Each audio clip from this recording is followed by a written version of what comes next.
Hello, I'm Ayo Rimoloye, engineer here at Qualcomm, here to discuss the topic of frame rate management. Frame rate, what is it? Frame rate is simply the rate at which a frame or screen full of information is presented to the user or viewer. Higher frame rates are usually the ideal. Frame rate is related to VSync or video synchronization, but they are not the same. VSync synchronizes the video output with displayed frames to prevent something called tearing. VSync also limits frame rate in certain situations. Frame rate is measured using frames per second or FPS. VSync is measured using cycles per second or hertz. This is a simulation of tearing. Information from two different rendered frames of the application are shown on a display simultaneously. Most games have something called a game update loop consisting of several other update loops such as controller input update, physics update, animation update, and audio update. By keeping the update time consistent, frame rate consistency is achieved.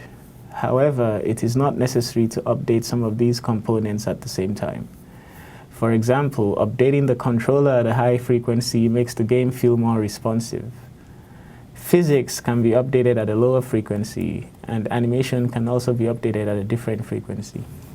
Here is an example game update loop showing the controller or input update happening every 60th of a second, and the animation update running every 30th of a second.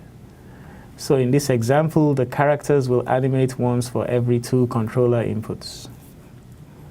Sometimes updates are missed due to dropped frames. This typically happens when something takes much longer than usual. For example, if GPU rendering takes longer than the time to display one frame. In this instance, animation will look jerky or choppy.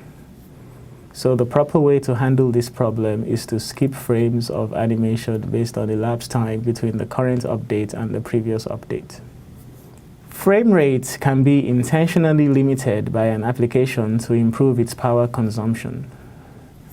This enables better sharing of the device's resources with other installed applications. Here is a toon shading sample running at 60 frames per second inside the Treppin profiler.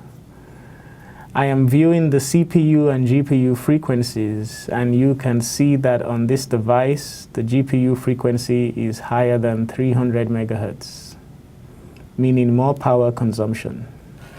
Here is another toon shading sample where I have intentionally throttled the frame rate to 30 frames per second. Notice the lower CPU and GPU frequencies reported by Treppin. This version consumes less power than the previous version. Here is some sample code showing force sleeping the device for a specific amount of time. The application's render call returns the time taken for this frame in seconds, and the code simply checks if this time period is greater than 0 and converts the time period to milliseconds and then nanoseconds for the nanosleep function call. What if you want to limit the frame rate but not lose the responsiveness of the controller input update loop? In this case, the controller input update can be moved to a separate thread. When the main thread is put in the forced sleep or suspended state, this thread continues running at the higher frequency and captures user controller inputs. Thank you for viewing this presentation. Visit Qualcomm Developer Network to learn more about graphics and tools on Qualcomm Technologies mobile hardware.